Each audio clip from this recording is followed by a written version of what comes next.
नमस्कार. मी भाऊ तोरसेकर. तुम्ही बघत आहात प्रतिपक्ष. मित्रांनो, एक दोहा मला आठवतो. जिसकी रही भावना जैसी प्रभु मूरत न देखी तैसी. हे तुमच्या मनात जी भावना असते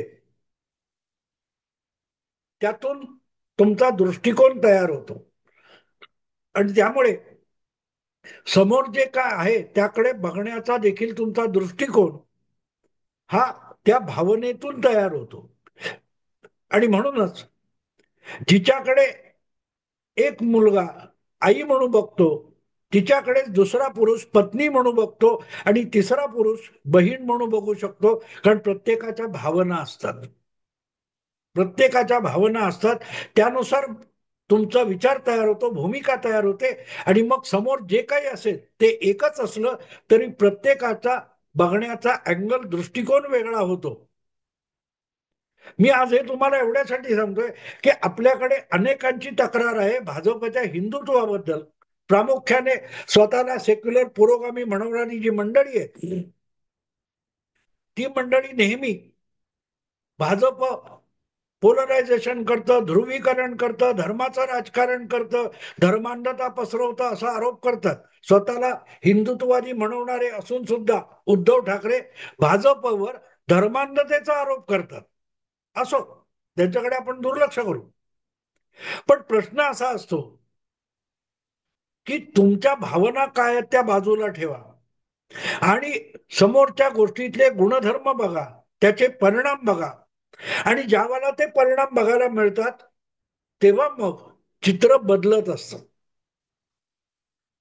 भाजपने उत्तर प्रदेशमध्ये 2017च्या दिग्विजयानंतर योगी आदित्यनाथ यांच्यासारखा अगदा नवखा माणूस आणि तरुण माणूस उत्तर प्रदेशच्या मुख्यमंत्री पदी आणून बसवला. आणि बघता बघता योगी आदित्यनाथ यांनी आपल्यामध्ये एक समर्थ असा प्रशासक बसलेला आहे.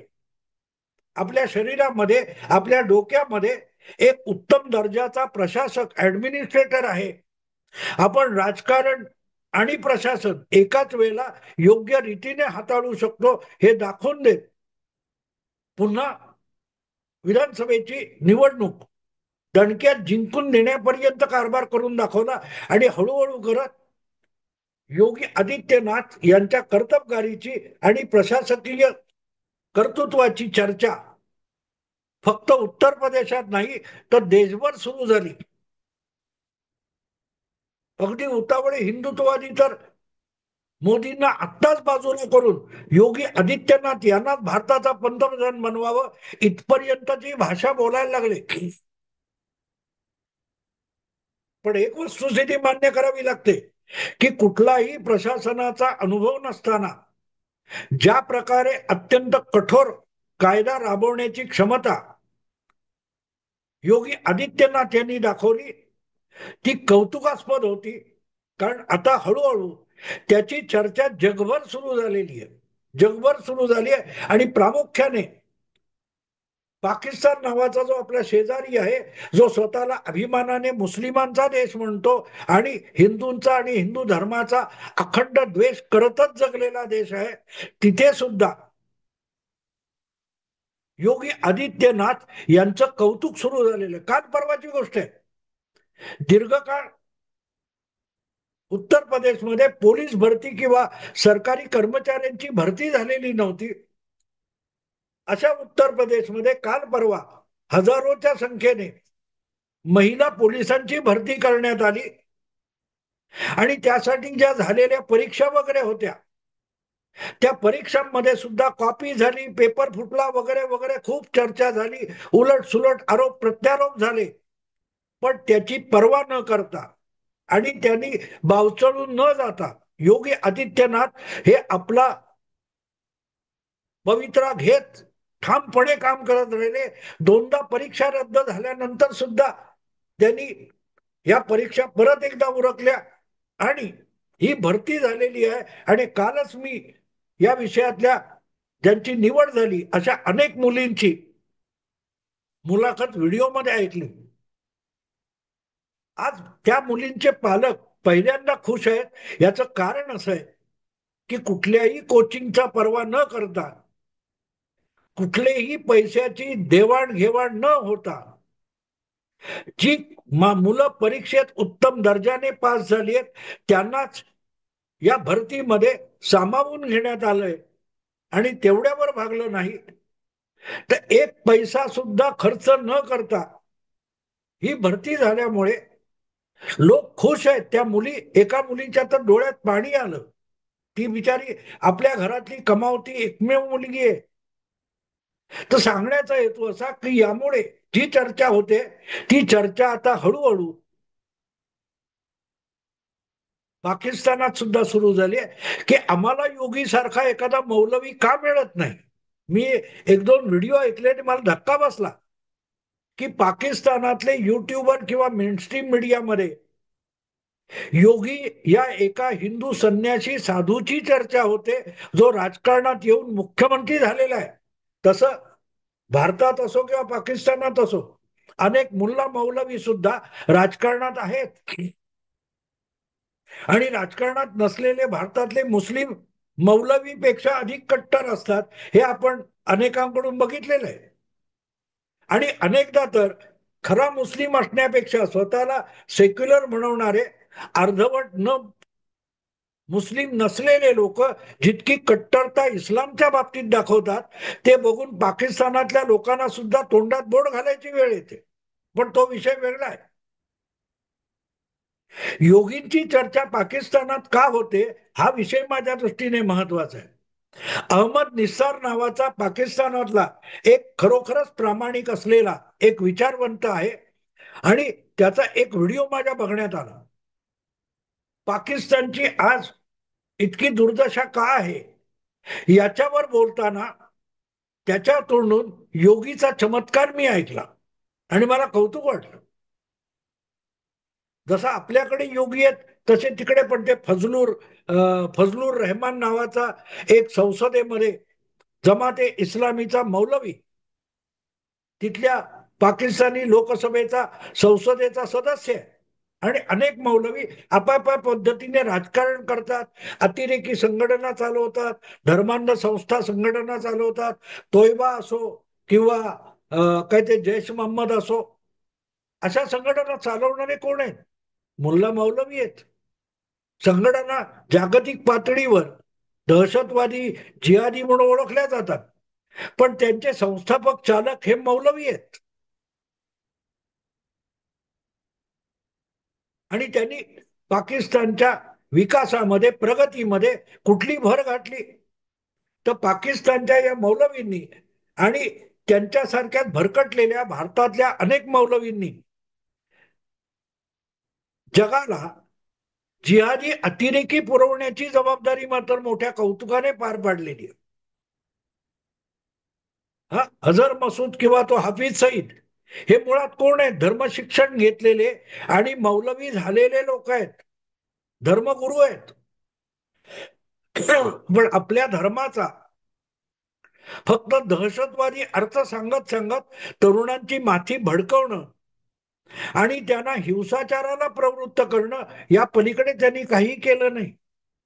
मोठमोठे मदरसे काढले, त्यासाठी मुस्लिम पैसेवाले सुखवस्तू लोक आणि जगभरातले इतर मुस्लिम देश याच्याकडून डॉलर्स किंवा रियाल्स आणि असे पैसे आणले आणि मोठ्या प्रमाणावर जिहादी बनवण्याचे कारखाने या मौलवींनी सुरू केले. तेव्हा धर्मगुरू योगी आदित्यनाथ सुद्धा आहेत आणि मौलाना फजलुर रहमान सुद्धा आहे, हफीज सुद्धा आहे. पण दोघांनी आपापल्या समाजाला आपापल्या देशाला काय दिलं हे जर तुम्ही बघायला जाल तर तुमच्या लक्षात येतं की देश आणि समाज घडवण्यासाठी योगी आदित्यनाथ यांनी काम केलं. त्याच्या उलट आपल्या देशाचा सत्यानाश करणं आणि मानवी समाजाला हिंसेपासून भयभीत करणं हे काम मौलवींनी केलं. हा फरक जो आहे हा हळूहळू पाकिस्तानच्या लक्षात यायला लागलाय आणि त्याचं कारण असं आहे. काल परवा मी पाकिस्तानच्या नॅशनल असेंब्ली म्हणजे त्यांची जी संसद किंवा काय लोकसभा म्हणा आहे त्याच्यामध्ये एक सदस्य पाकिस्तानच्या अर्थसंकल्पावर बोलताना बघितलं. आणि तो म्हणाला की भारत ही जगातली चौथी अर्थव्यवस्था झाली आहे आणि लवकरच ती तिसरी अर्थव्यवस्था होईल. जर्मनीला मागे टाकून भारत ही जगातली तिसरी अर्थव्यवस्था होणार आहे. 4.5-5 मिलियन डॉलरची भारतीय अर्थव्यवस्था होणार आहे. ऑलरेडी 4 ट्रिलियन डॉलरची अर्थव्यवस्था भारत झालेली आहे. आणि त्यामध्ये सगळ्यात मोठं योगदान कुठलं असेल तर ते उत्तर प्रदेश नावाच्या एका भारतातल्या एका राज्याचं योगदान आहे. आणि मग त्यांनी उत्तर प्रदेश, फक्त उत्तर प्रदेश आणि पाकिस्तान यांची तुलना केली. पाकिस्तानची एकूण लोकसंख्या ही 24 कोटीच्या घरात आहे आणि उत्तर प्रदेशची लोकसंख्या जवळजवळ तितकीच आहे. पण पाकिस्तानचा जीडीपी आणि पाकिस्तानची अर्थव्यवस्था, अर्थसंकल्प हा जवळजवळ काय त्यांनी सांगितलं 60 अब्ज डॉलरच्या आसपास आहे. आणि एकट्या उत्तर प्रदेशचा अर्थसंकल्प किंवा जीडीपी 97 अब्ज डॉलर आहे. म्हणजे पाकिस्तानच्या 1.25 ते 1.5 पट आर्थिक उलाढाल एकटा उत्तर प्रदेश करतो आणि त्याची लोकसंख्या सुद्धा पाकिस्तान इतकीच आहे. आणि फरक काय बघा की भगवी वस्त्र परिधान करणारा एक साधू संन्यासी उत्तर प्रदेशचा मुख्यमंत्री म्हणून काम करतोय. त्याने गाळ्यात गेलेल्या बिमारू राज्य झालेल्या उत्तर प्रदेशला अविकसित अवस्थेतून बाहेर काढून विकासाच्या अशा उज्ज्वल मार्गावर आणले की आज भारताच्या अर्थव्यवस्थेमध्ये अत्यंत मोलाचं योगदान उत्तर प्रदेश करतोय. ज्याची लोकसंख्या ही पाकिस्तान इतकी आहे, पण पाकिस्तान पेक्षाही त्या उत्तर प्रदेशची आर्थिक उलाढाल 1.5 पटीने मोठी आहे. आणि त्याचं कारण सांगताना तो जो कोणी सदस्य होता तो उपरोधाने म्हणाला की धर्मगुरू भारतात सुद्धा राजकारण करतात आणि पाकिस्तानात सुद्धा करतात. भारतातला हिंदू धर्मगुरू योगी आदित्यनाथ आपल्या राज्याची अर्थव्यवस्था इतकी भरभक्कम करतो की राष्ट्राच्या अर्थव्यवस्थेत एक महत्वाचं योगदान देतो. आणि पाकिस्तानातले धर्मगुरू जिहादी तयार करतात. जगभर देशाची आणि पाकिस्तानी समाजाची निंदा नालस्ती होईल यामध्ये सगळ्यात मोठं योगदान कोणाचं आहे तर पाकिस्तानातल्या मुल्ला मौलवी यांचं आहे. दृष्टिकोनाचा फरक आहे मित्र. आपल्याकडचे पुरोगामी असोत किंवा पाकिस्तानातले धर्मांध असोत, हे सगळे योगी आदित्यनाथ यांच्या अंगावरची भगवी वस्त्र बघतात आणि त्यातला हिंदू धर्म किंवा हिंदुत्व शोधतात. पण त्याच कपड्यात वावरणारा एक देह आहे ज्याला जग योगी आदित्यनाथ म्हणून ओळखतं. तो एक उत्तम प्रशासक आहे. कायद्याचं कठोर पालन करून कायद्याचा धाक समाजामध्ये आणि गुंड गुन्हेगारांमध्ये निर्माण करणारा आहे. नोकरशाहीला आटोक्यात ठेवून त्याच्याकडून अत्यंत सकारात्मक काम करून घेणारा उत्तम प्रशासक या भगव्या वस्त्रांमध्ये उत्तर प्रदेशात वावरतो. हे बघायचंय, त्याला दिसू शकतं. आणि ते जर पाकिस्तानच्या राजकारण्यांना दिसत असेल, पाकिस्तानच्या विचारवंतांना दिसत असेल, तर मग प्रश्न असा पडतो की भारतातल्या पुरोगामी विचारवंतांना योगी मधला साधू का दिसतो, संन्यासी का दिसतो, हिंदुत्ववादी का दिसतो आणि विकास पुरुष का दिसत नाही, कर्तृत्व पुरुष का दिसत नाही, कर्तबगार माणूस का दिसत नाही. जिसकी रही भावना जैसी प्रभू मुहूर्त तिनं देखी तैसी. तो इफ्तार पार्ट्या करत नसेल. एका सेक्युलर देशाच्या एका राज्याचा मुख्यमंत्री भगवी वस्त्र परिधान करतो आणि मुख्यमंत्री असून सुद्धा इफ्तार पार्ट्या आयोजित करत नाही, यावर आक्षेप आहे. पण तो भारतातल्या मुसलमानांसाठी सुद्धा, गरीबातल्या गरीब मुस्लिमांसाठी सुद्धा केवढं मोठं काम करतोय, त्यांचं जीवन सुसह्य करतोय, याची चर्चा पाकिस्तानमध्ये होते. हे कशाचं लक्षण आहे मित्रांनो? हे कशाचं लक्षण आहे? कारण एक गोष्ट आहे, असं म्हणतात की ज्यांना पाकिस्तान हवा होता किंवा पाकिस्तान व्हावा म्हणून ज्यांनी मोठी अहमहमिका केली होती, ते मुस्लिम नेते हे उत्तर प्रदेश आणि बिहारमध्ये राहिले आणि बिचारा सिंध आणि पंजाब हा पाकिस्तान होऊन गेला. अशा उत्तर प्रदेशात आज एक हिंदू संन्यासी मुख्यमंत्री म्हणून कारभार करतोय आणि त्याच्याकडून जेवढं मुस्लिमांचं कल्याण इथल्या मुस्लिमांचं होतंय, तितकं सुद्धा एक धार्मिक राष्ट्र निर्माण करून पाकिस्तानच्या राज्यकर्त्यांना करता आलं नाही. हा जो फरक आहे तो पाकिस्तान आणि तिथले राजकारणी अनुभवाने सांगायला लागले. ज्या वेळेला भाजपने योगी आदित्यनाथ यांच्यासारख्या एका संन्यासी व्यक्तीला आणि वयाने कोवळा लहान असलेल्या व्यक्तीला उत्तर प्रदेशचा मुख्यमंत्री म्हणून जबाबदारी सोपवली, तेव्हा मला सुद्धा वाटलं नव्हतं की हा एक साधू माणूस इतक्या समर्थपणे कायद्याचं राज्य काटेकोरपणे राबवून अत्यंत बेशिस्त झालेल्या उत्तर प्रदेशला इतकी कठोर शिस्त लावू शकतो, विकासाच्या मार्गावर आणू शकतो. गुजरात मोदींनी करणं वेगळं होतं आणि योगींनी तुमच्या उत्तर प्रदेशला वठणीवर आणणं वेगळं होतं. याला वठणीवर आणणं म्हणतात मित्र, योग्य मार्गावर पण नाही. उत्तर प्रदेश किंवा बिहार ही राज्य स्वातंत्र्योत्तर 50-60 वर्षामध्ये इतकी भरकटत गेली, इतकी भरकटत गेली की त्यांना विकास म्हणजे काय, लाखोच्या संख्येने, करोडोच्या संख्येने इतर सुखवस्तू प्रांतामध्ये मोलमजुरी करायला उत्तर प्रदेश बिहारच्या लोकांनी जायचं, हा म्हणून शिरस्ता झाला होता. आता उलटी गंगा सुरू झाली. महाराष्ट्र, गुजरात, तमिळनाडू, कर्नाटक, आंध्र अशा विकसनशील राज्यामध्ये गेलेले उत्तर प्रदेश बिहारचे लोक मोठ्या प्रमाणामध्ये परत आपल्या मातृभूमीकडे, आपल्या गावाकडे परतायला लागलेत. आणि त्यामध्ये उत्तर प्रदेशची संख्या मोठी असेल तर त्याचं श्रेय या भगवा वस्त्रधारी एका साधूला, संन्याशाला, योगी आदित्यनाथांना द्यावा लागतो. आणि त्यांनी पाडलेला जो फरक आहे तो फरक पाकिस्तानला सुद्धा कळायला लागलाय. दुर्दैव असं आहे की आपल्या देशातले स्वतःला अर्थशास्त्री, सेक्युलर, पुरोगामी विचारवंत म्हणवणारे आहेत, त्यांना हा फरक दिसत नाही. याचं कारण त्यांना तो बघायचाच नाहीये. मी नेहमी एक गोष्ट सांगतो की सूर्य उगवून उपयोग नसतो, तुमचे डोळे उघडे असले पाहिजे. कारण डोळे उघडे असले तर सूर्यप्रकाशाची किरण डोळ्यात जातात आणि कळतं की जग प्रकाशमान झालेलं आहे. तुम्ही डोळे मिटून बसला असेल किंवा डोळ्यावर पट्टी बांधून बसला असाल तर सूर्य उगवून उपयोग नसतो.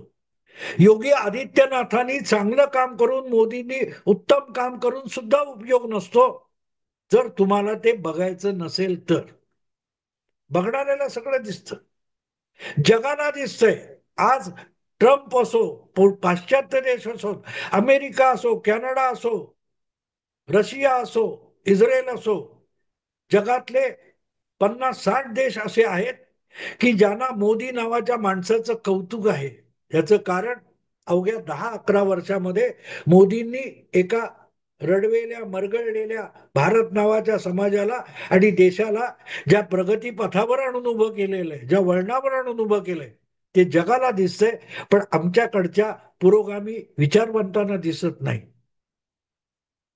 मग त्यांना योगी नावाच्या भगव्या वस्त्रधारी संन्याशाने केलेली प्रगती आणि त्यातून अगदी उत्तर प्रदेशातल्या मुस्लिम समाजाला सुद्धा होणारे फायदे दिसतील कसे? बघायचेच नाहीत. बघायचे नसतील तर दिसणार कसे? त्या सांगण्याचा हेतू हा मित्रांनो की आज पाकिस्तानातले राजकारणी आणि विचारवंत सांगायला लागले की मौलवी आणि योगी यातला फरक बघा. योगी आदित्यनाथ हा सरकार चालवतो, कायद्याचं राज्य चालवतो आणि समाजाचं धर्मापलीकडे जाऊन प्रत्येक नागरिकाचं कल्याण करू शकतो, देश आणि समाज प्रगती पथावर आणू शकतो. आणि पाकिस्तानचे मौलवी मदरसे चालवतात आणि जिहादी तयार करतात. हे वाक्य माझं नाहीये. तुम्हाला 5-6 व्हिडिओ मिळतील पाकिस्तान्यांचे, ज्यात त्यांनी स्पष्टपणे म्हटले की योगीकडे बघा आणि पाकिस्तानातल्या मौलवींकडे बघा. मित्रांनो, आता इथेच थांबतो. आवडलं लाईक करा, शेअर करा आणि प्रतिपक्षाला सबस्क्राईब करा. नमस्कार.